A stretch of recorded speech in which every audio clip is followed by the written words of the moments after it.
Gadis kecil dengan IQ 250 akan dilatih oleh agen menjadi seorang pembunuh. Dia tidak tahu apa-apa, hanya satu pertanyaan. Boleh kasih saya es krim? Dalam sekejap 12 tahun berlalu, gadis kecil itu menjadi wanita cantik. Tapi itu tidak seperti seorang pembunuh.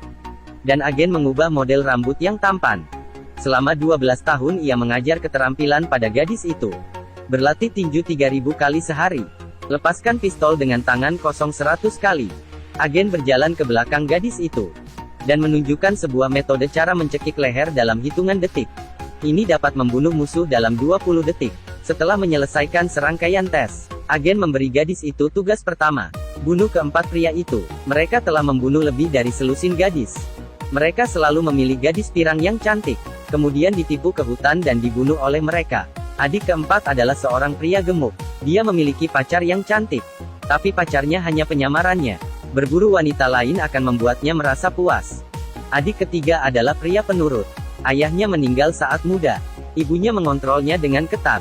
Setiap hari keluar rumah, dia harus membawa es krim dari ibunya. Adik kedua adalah pria yang aneh. Dari kecil kurang disayangi sehingga mati rasa terhadap cinta. Ada banyak properti di rumah. Tempat tinggalnya hanyalah kamar kecil baginya. Karena dia suka perasaan dingin. Bos besar adalah penyelenggara perburuan. Dia adalah raja laut sebenarnya. Dia sangat menyukai gadis pirang. Jenny sengaja duduk di restoran yang sering mereka hampiri. Rambutnya yang berwarna pirang langsung menarik perhatian bos besar. Dia bertanya ke Jenny kenapa tidak pernah bertemu dengannya. Jenny bilang dia baru saja pindah ke sini. Bos besar berpikir, ini adalah mangsa yang sempurna. Dia segera mengundang Jenny untuk pergi ke hutan bersamanya pada besok malam. Tidak disangka gadis itu mengatakan ya. Dia menganggap itu sebagai mangsa di depan mata, dan tertarik pada kecantikannya. Tak sadar dirinya adalah mangsa. Jenny menggunakan lipstik yang cerah. Setelah berdandan dengan cantik, dia naik ke mobil para pria. Dalam mobil, adik ketiga memainkan permainan memecahkan kotak surat dengan tongkat bisbol.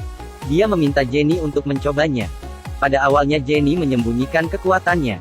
Berpura-pura seperti gadis lemah. Kemudian, dengan dorongan para pria, dia berhasil memecahkan kotak surat dengan tongkat. Segera mereka tiba di dalam hutan. Gadis ini yang tampaknya lemah. Dia ditipu ke hutan gelap oleh 4 orang pria. Tapi pada kenyataannya, dia sedang berpura-pura. Suasana agak canggung ketika sedang duduk. Gadis itu bertanya apakah ada permainan untuk dimainkan. Salah satu pria mengusulkan untuk bermain permainan putar botol. Jenny setuju dengan usulannya. Dia juga melemparkan sebotol anggur padanya. Pria itu mengambil dan menghabisinya. Sebenarnya, botol anggur ini telah diberi obat oleh Jenny. Jika minum obat ini bisa berhalusinasi. Dan melihat sesuatu yang paling ditakutkan diri sendiri. Selain bos besar, ketiga pria meminum botol anggur ini. Permainan dimulai. Bos besar mendapat undian berkata jujur. Jenny bertanya kepadanya apa hal paling kejam yang pernah dia lakukan. Bos besar ragu-ragu sejenak. Dia berkata saat pertama kali dia berburu. Dia melepaskan kelinci yang terluka. Bukankah itu hal yang baik? Tentu saja tidak. Melepaskan kelinci yang terluka jauh lebih kejam daripada membunuhnya. Kelihatan pria ini sangat tidak normal. Kemudian giliran Jenny. Dia mendapatkan undian risiko besar. Papan itu tertulis kata diikat. Jadi bos besar mengikatnya dengan ikat pinggang. Kemudian beberapa orang mulai menunjukkan wajah asli mereka. Jenny berpura-pura sangat ketakutan, dan memohon agar membiarkannya pergi. Keempat pria sangat menikmati perasaan ini. Bos bilang dia memberikan waktu 5 menit untuk melarikan diri. Kemudian mereka akan datang dan memburunya. Jenny dengan mudah melepaskan ikat pinggang di tangannya. Kemudian mengikat rambutnya ke atas. Pada saat ini dari mangsa dia telah menjadi pemburu. Pertama yang muncul halusinasi adalah adik kedua. Karena dia yang pertama kali minum anggur itu. Di depannya, ada 2 orang panda. Ini melambangkan kekerasan orang tuanya. Dia dengan marah memotong pria panda itu. Tapi di depannya adalah Jenny. Jenny memukulnya dengan lutut. Kemudian menendangnya dengan kaki. Kemudian 2 pukulan dan membuatnya terjatuh. Terakhir sebuah busur menancap di hatinya. Ini adalah pria penurut. Saat ini, ada beberapa pria berkulit hitam mengelilinginya. Tidak ada ibunya di sekitar. Dia sangat takut dan berteriak memanggil ibunya. Pria berkulit hitam dengan cepat memukulinya sampai terjatuh. Tentu saja itu sebenarnya adalah Jenny. Jenny mengambil sebuah batu besar. Tanpa ragu-ragu, ia menghancurkannya. Pria gendut ini paling takut pacarnya berselingkuh. Dan sekarang dia melihat selingkuhan pacarnya. Itu adalah bosnya sendiri. Dengan kemarahan yang besar, dia memukul bos besar hingga terjatuh. Kemudian mencekik leher pacarnya. Sebenarnya ini juga Jenny. Jenny mengeluarkan jurus yang sama. Dia memukulnya dengan kuat. Kemudian dia mencekiknya dengan kuat, hingga pria itu tidak bernapas.